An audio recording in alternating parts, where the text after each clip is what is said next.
तो guys ecology का एक छोटा सा टॉपिक है जिसमें हम सॉइल फैक्टर पढ़ेंगे। सॉइल फैक्टर में आपके सॉइल से रिलेटेड थिंग्स आती हैं, यानी कि different kind of plants that grow in different kind of soils that I will be talking about, and other factor that is totally belong to soil we will be talking about that. Okay, तो सबसे पहले हम plants देखते हैं जो कि different kind of soils में grow करते हैं। अगर कोई लवणीय मृदा में सॉइल में अगर कोई प्लांट ग्रो कर रहा है तो उसे हेलोफाइट्स कहेंगे।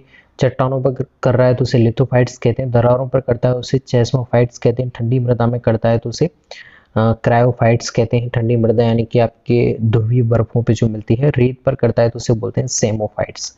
तो डायरेक्टली एग्जाम में क्वेश्चन पूछ सकते हैं कि रेत में उगने वाले प्लांट्स को आप क्या बोलते हैं? सेमोफाइट्स। ओके, तो ये हो जाता है सॉइल फैक्टर। अब सॉइल बनती कैसे, इसका क्रिएशन कैसे होता है वो भी जान लेते हैं। देखिए मिनरल्स हैं वो 45% मिलके आपकी सॉइल बनाएंगे, 25% उसमें वाटर का अमाउंट होगा और 25% उसमें एयर होगा। बाकी का 5% उसमें ऑर्गेनिक मैटर होगा जो कि लिविंग हो सकता है और नॉन लिविंग भी हो सकता है। इन चीज़ों से मिलकर बना होता है। अब बात करें थोड़ा सा इंफॉर्मेटिव थिंग्स की, तो देखिए मृदा निर्माण बहुत ही धीमी प्रक्रिया है। 1 इंच, यहाँ पे देखिए 1 इंच मृदा को बनने में 500 से 1000 साल लग जाते हैं। तो आपका अनुक्रमण भी उतना ही टाइम लगाता है। प्राइमरी और सेकेंडरी सक्सेशन जो आपने पढ़ा होगा, जिसमें प्राइमरी सक्सेशन में ज़्यादा टाइम लगता है, तो वो भी मृदा से ही रिलेटेड है। पीडोजेनेसिस किसे बोलते हैं? मृदा निर्माण की प्रक्रिया को। जब आप सॉइल की स्टडी करते हैं तो उसे बोलते हैं पीडोलॉजी, जिसमें आप मृदा की संरचना देखते हैं, मृदा कणों का आकार देखते हैं, उनका गठन कैसे हो रहा है, किस तरह से वो आपके रॉक बना रहे हैं छोटे छोटे कणों से, उस सब की स्टडी हम किस में करते हैं? पीडोलॉजी में। देखिए यहाँ पे आपको याद रखना है, लोम सॉइल उसे क्या कहते हैं? दोमट मृदा कहते हैं। सिल्ट सॉइल जिसे गाद मृदा कहते हैं, और क्ले सॉइल जिसे बोलते हैं हम चिकनी मृदा। अब यहाँ पे सॉइल के टाइप्स दिए हुए हैं और साइज ऑफ पार्टिकल्स दिया हुआ है। तो यहाँ पे देखिए क्ले में देखिए लेस देन 0.002 mm, ठीक है। तो सबसे छोटे जो कण होते हैं वो क्ले के होते हैं। फिर उसके बाद में सिल्ट के होते हैं 0.002 से 0.02 mm तक। और सबसे ज़्यादा मोटे कण आपको देखने को मिलेंगे सैंड के, फाइन सैंड और कोर्स सैंड, ठीक है। ओके, अब देखिए अलग अलग मृदा का जो कंपोजिशन है, यहाँ से क्वेश्चन पूछते हैं। तो यहाँ पे आपको याद रखना है, देखिए सैंडी सॉइल है, वो रेतीली जो मिट्टी होती मृदा होती है वो 85% उसमें सैंड होता है। 15% आपके क्ले या फिर सिल्ट उसमें सॉइल मिक्स हो सकती है।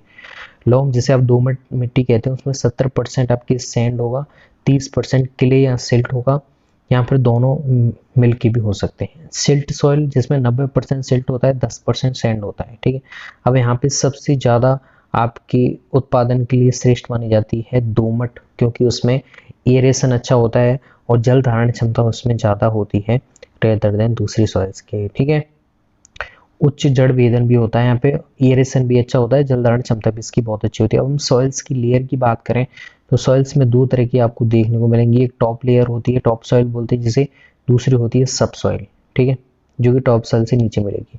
तो ऊपर का 4 फीट का एरिया वो टॉप सॉइल कहलाता है, जिसमें आपकी सबसे ऊपर की लेयर किससे मिलकर बनी होती है? लिटर से मिलकर बनी होती है।